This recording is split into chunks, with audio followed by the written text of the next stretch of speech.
जी Bharatiya Janata party के इस challenge को समय से पकड़ लेना चाहती है, क्योंकि वो भी इस बात को मान रही हैं कि धीरे धीरे ऐसा लग रहा है कि भारतीय जनता पार्टी की जड़ें हाल के दिनों में बंगाल में मजबूत हुई हैं। पूजा बिल्कुल। और ऐसे में शुभांकर जी, तो क्या इसी जो जिस तरह से बीजेपी की मजबूती जो हालिया राज्यों में विधानसभा चुनावों के दौरान दिखी है, क्या इसी मजबूती का इल्म अब अब क्योंकि आज आप टीएमसी का पक्ष यहां रखते नजर आएंगे, तो क्या इसी का इल्म यहां पर टीएमसी को हो गया है कि ममता दीदी जो अब तक इतनी मजबूती से पश्चिम बंगाल का ये चुनाव लड़ती आ रही हैं, ऊहापोह की स्थिति हो गई है कि अपने आप को अब सफाई यहां पर पेश करनी पड़ती है, फिर यहां पर फर्जी वोटर का मुद्दा उठाना पड़ता है। भाई आपकी सरकार है ना, जिम्मेदारी आपकी है, कैसे कोई बाहरी आकर वोटर बन जाए?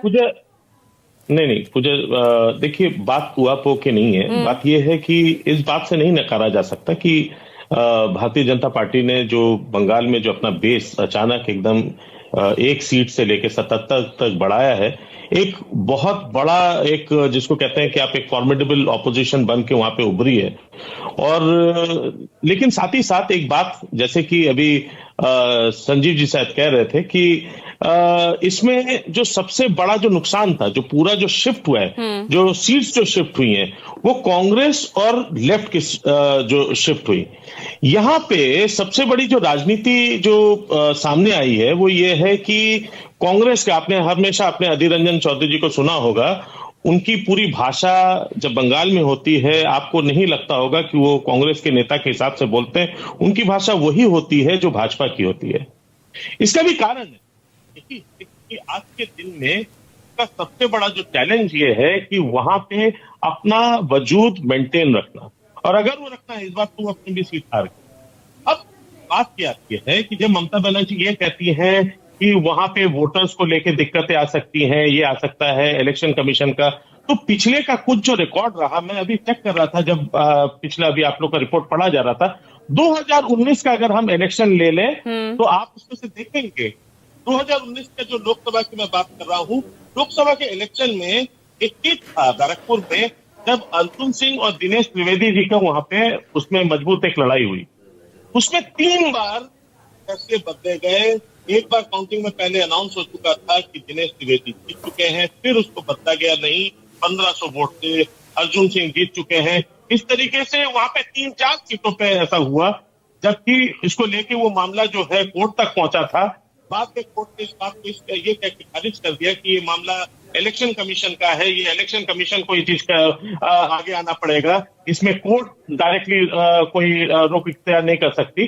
तो ये चीजें होती आई हैं, तो इसके पीछे ये नहीं कह सकते कि ये बेसलेस एलिगेशन होगा। साथ ही साथ ये कहना कि अभी मैं थोड़ी देर पहले, ये तो आप ही के क्षेत्र है ना, मुर्शिदाबाद, साउथ दिनाजपुर, ये तो सब आप ही के क्षेत्र है ना।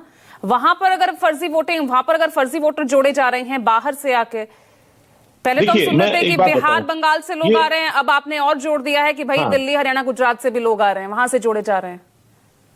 तो मामला यहाँ सुलझाया तो नहीं जा रहा, और उलझाया जा रहा है। नहीं पूजा, मैं आपको बता दूं, मेरा जो मुर्शिदाबाद की बात हो रही है, मेरा ननियाल है वहां एक क्षेत्र है बहरमपुर, जहां पे मेरा ननियाल है, तो मैं उस क्षेत्र के विषय में व्यक्तिगत रूप से भी काफी जानता हूं, इसलिए मैं आपको बता रहा हूं। मुर्शिदाबाद और ये क्षेत्र ऐसे रहे जहां पे जो पॉपुलेशन ने बहुत ज्यादा इधर उधर माइग्रेट बहुत हुए, और इस दौरान में क्या हुआ, अब आपको भी पता है कि voter ID card state government issue नहीं करती है, आधार कार्ड ये स्टेट गवर्नमेंट के अंदर में नहीं आता है, ये सेंट्रल गवर्नमेंट के रिजीम में आता है।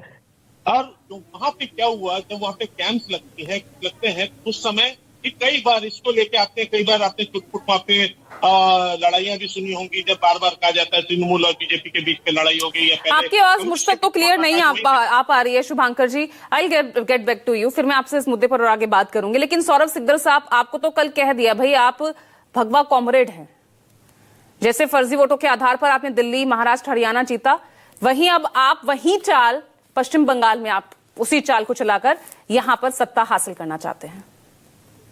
देखिए, ममता बनर्जी जब विरोधी नेत्री थे तो वो सीपीएम का भूत देखते थे, मतलब उससे डरते थे कि हर जगह सीपीएम आ गया, और अभी विरोधी हम हैं तो हर चीज में क्या है, वो बीजेपी को भी वैसे ही देखता है, और आगे चल के उनको वही डर होता है कि जैसे 34 साल उसको लड़ना पड़ा था, सीपीएम के हटाने के लिए, अब बीजेपी आ जाएगा तो अपना जिंदगी में और फिर वो सत्ता में नहीं आ पाएगी।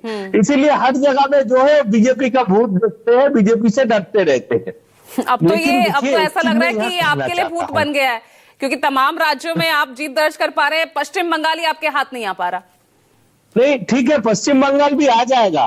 27 साल बाद जब दिल्ली आ सकता है तो पश्चिम बंगाल भी आएगा, और जरूर आएगा। लेकिन देखिए, यहाँ पे एक बहुत गंभीर विषय में कहना चाहता हूँ, यहाँ वरिष्ठ राजनीतिक विश्लेषक लोग भी बैठा हुआ है। ये जो आरोप उन्होंने कल लगाया था, तो हम प्रश्न करना चाहता है, एकदम ग्रास रूट में ये वोटर लिस्ट वेरीफाई कौन करता है? आपका बीडीओ ऑफिस में करता है, आपके उसके बाद वो डिस्ट्रिक्ट ऑफिस में जाता है, डिस्ट्रिक्ट कलेक्टर के पास जाता है अगर कोई दिक्कत हो तो इसके मतलब क्या राज्य के सारे जो प्रशासनिक व्यक्ति है, जो प्रशासन तंत्र है, वही आपसे कब्जा नहीं कर रहा है। इसका मतलब आपका एक्सेप्टेंस जो है आपके खुद के जो सरकारी अधिकारी के उसके पास भी नहीं है। वो गलत है, इलेक्शन कमीशन गलत है, सीधा सीधा उसने उंगली उठाया कि इलेक्शन कमीशन पक्षपातिश कर रहा है। कभी कभी उसने तो सुप्रीम कोर्ट के ऊपर भी उंगली उठा दिया है। मतलब ममता दीदी ये बोलना चाहता है कि दुनिया में केवल वो ठीक है, बाकी सब गलत है। तो दीदी मुख्यमंत्री है आप स्टेट का, तो आपको तो ये प्रोसेस पता होना चाहिए कि वोटर लिस्ट का ये एडिशन डिलीशन कैसे होता है। तो आप अपने वीडियो को कहने बोलिए, आप अपने एसडीओ को बोलिए, आप जाके अपने डीएम को बोलिए क्यों ये दिक्कत हो रहा है। आप हर जगह पे बीजेपी देखेंगे, ये अच्छा है, हम लोगों के लिए अच्छा है, क्योंकि इसके मतलब है वो बीजेपी से डर गए हैं, क्योंकि उसका अभी बंगाल में पुलिस से वो सरकार चला रहा है, कैडर से सरकार चला रहा है, ना लॉ एंड ऑर्डर है, ना देश यहाँ पे रोजगार है।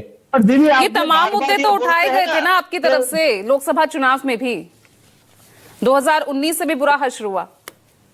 एक बार दोबारा बोलिए, आपका आवाज नहीं आ रहा है। लोकसभा चुनाव 2024 पिछले साल के, ये तमाम मुद्दे तब भी उठाए गए थे, बंगाल में क्या स्थिति है लॉ एंड ऑर्डर को लेकर, लेकिन क्या नतीजे रहे? 2019 में जो शानदार आपका प्रदर्शन रहा वो भी गिर गया। देखिए तृणमूल कांग्रेस पंचायत वोट से लोकसभा वोट तक एक भी वोट ऐसा नहीं है जहां पे रिगिंग का, बूथ कैप्चरिंग का, वोटरों को डराने का आरोप नहीं आता है। ये इतने, अच्छा दिल्ली शहर में वोट हुआ और इतने स्टेटों में वोट होता है जहां कहीं भाजपा सत्ता में है, कहीं नहीं है, लेकिन इतना निशंस और इतना वायलेंट वोट पश्चिम बंगाल में कहीं नहीं होता है। ठीक है, एक बार मैं डॉक्टर मोहम्मद अमीन साहब मैं आपके पास आना चाहूंगी। सर, ये जो फर्जी वोटों को लेकर जो लगातार विपक्ष लामबंद होता नजर आता है, हर चुनाव में हम देख ही रहे हैं, पश्चिम बंगाल में दीदी ने भी इसी के खिलाफ आवाज, यही मुद्दा उठा दिया है। ये दाल में कुछ काला या पूरी दाल ही काली नजर आ रही है, या विपक्ष की ही दाल काली है, क्या दिख रहा है? देखिए पूजा जी, जहां तक सवाल इस बात का है कि फेक वोटर्स, तो फेक वोटर्स की जिम्मेदारी इनके बुलाए जाते हैं, हमारे इनके जो बूथ एजेंडे पार्टियों के, उनको बुलाया जाता है, वो ऑब्जेक्शन कर सकते हैं उस वक्त। लेकिन आपको एक बेसिक चीज बताना चाहूंगा आपके दर्शकों को और आप लोगों को, जितने लोग बैठे हैं यहाँ पर, उस बात से एग्री करेंगे कि इलेक्शन कमीशन हमेशा निष्पक्ष चुनाव कराता है, उसकी प्रक्रिया बिल्कुल निष्पक्ष होती है, पारदर्शी होती है।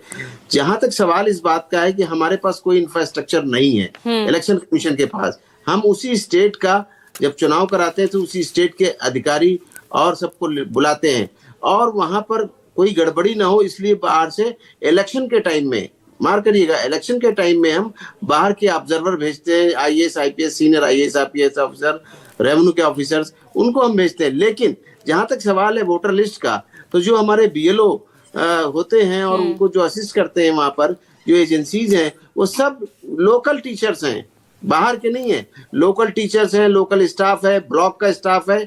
इस पे ममता बनर्जी का कहना उचित नहीं है और ये टोटल झूठ है। और इस बात को मेरा पुराना रिकॉर्ड देखिएगा, जो पिछले असेंबली इलेक्शन हुए थे उस वक्त भी ये हार रही थी, इनके मन में कुछ हार था, तब भी मैंने ये कहा था कि इससे पहले जो इलेक्शन हुए वो भी इलेक्शन कमीशन के अधिकारियों ने कराया, ऐसा नहीं है कि निष्पक्ष नहीं था। तो आप 2 बार आ चुकी, इसके बाद भी वहां पर आई और ये अपना इलेक्शन खुद का हार गई थी, और तब तक ये चिल्लाती रही कि ये जो है देश का जो चुनाव आयोग है वो प्रधानमंत्री और गृह मंत्री के अंडर में काम करता है। एक जगह वहां गोली भी चली थी, एक पोलिंग स्टेशन पे जो सीआरपी के लोगों ने गोली चलाई थी, चूंकि वहां बूथ लूटने की चक्कर हुआ था। सवाल इस बात का है कि इनको ये समझना चाहिए कि उसी के बाद क्या हुआ कि जब ये इलेक्शन हार गई अपना, तो इनका बाई इलेक्शन हुआ। बाई इलेक्शन में जब ये जीत गई है और चीफ मिनिस्टर बनी, तब भी इनको कहना बंद हो गया। और 5 सालों के बाद जब इलेक्शन आने वाले हैं, तो उससे पहले इन्होंने केजरीवाल की तरह, मैं कहूंगा, इन्होंने दिल्ली का उदाहरण दिया है और महाराष्ट्र का, तो केजरीवाल की तरह ये शोर मचाना शुरू कर दिया पहले से कि ये फेक वोटर्स हैं। आपको मैं एक चीज बताना चाहूंगा कि इनके लोग ही वहां पर बीएलओ हैं, वहां पे इन्हीं के लोग जो है वोटर्स की लिस्ट तैयार करते हैं, और उसमें ऑब्जेक्शन करने के लिए हर पार्टी का एजेंट वहां ऑब्जेक्शन कर सकता है कि ये वोट गलत है या सही है। और आप देखिए इस बात की कि वहां पर डिलीशन के लिए और उसके लिए हर चीज है, लेकिन आप ये चीज बताइए कि जो आदमी गुजरात का, इनकी बात मैं मान लेता हूं कि वोट ऐड हो रहे हैं, ठीक हो रहे हैं हरियाणा के या गुजरात के या और किसी और स्टेट के, मुझे इस बात की जानकारी दें कि क्या दूसरी से दिल्ली के अंदर बंगाल के लोग अगर आए हुए हैं, महाराष्ट्र के लोग आए हुए हैं, तो क्या उनका एंडोर्समेंट नहीं होता वोट देने के लिए? वोटर राइट है उनका वोट देना, चाहे कहीं भी रहें।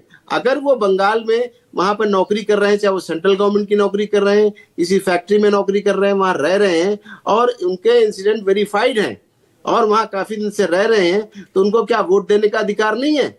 ये कहना किसी पर कि ये किसी पार्टी के लिए, आप सीधी सी बात है। लेकिन चुनाव से ठीक पहले इस तरह से वोटर्स की संख्या बढ़ा, राहुल गांधी ने महाराष्ट्र का एग्जांपल दिया था ना कि लोकसभा चुनाव के बाद टिल असेंबली इलेक्शंस 5 महीने में 5 लाख वोटर्स बढ़ जाते हैं। मेरा पूरा आंसर सुनिए। हाँ। मुझे ये जवाब चाहिए कि जब सबको ये राइट है, हर पार्टी को राइट है कि जब हमारी वोटर लिस्ट बनती है या वोटर लिस्ट में नाम छपते हैं, उससे पहले इनको बुलाया जाता है, पब्लिश होती है, नोटिस होता है, सबको होता है, तब क्या ये पार्टियां सो रही होती हैं? छपने के बाद, वोटर लिस्ट बनने के बाद ये ऑब्जेक्शंस आते हैं। अभी इनको मैं बताता हूं, अगर वहां वोटर लिस्ट बन रही है तो इनका पूरा इन्वॉल्वमेंट होना चाहिए हर पार्टी का, जैसा उन्होंने कल कहा है। लेकिन सिर्फ पार्टी को बदनाम करना, इलेक्शन कमीशन को बदनाम करना, ये उचित नहीं है। अब बोलिए शुभंकर मिश्रा, शुभंकर भट्टाचार्य। बीच में उन्होंने मेंशन किया ज्ञानेश कुमार जी। एक बार मैं जवाब दे देती हूँ, आपने इतने सवाल जो खड़े किए, भाई आप ही के लोग वहां होते हैं और आपके पास पूरा अधिकार है वोटर लिस्ट पूरी तैयार होने से पहले ऑब्जेक्शन रेज करने का।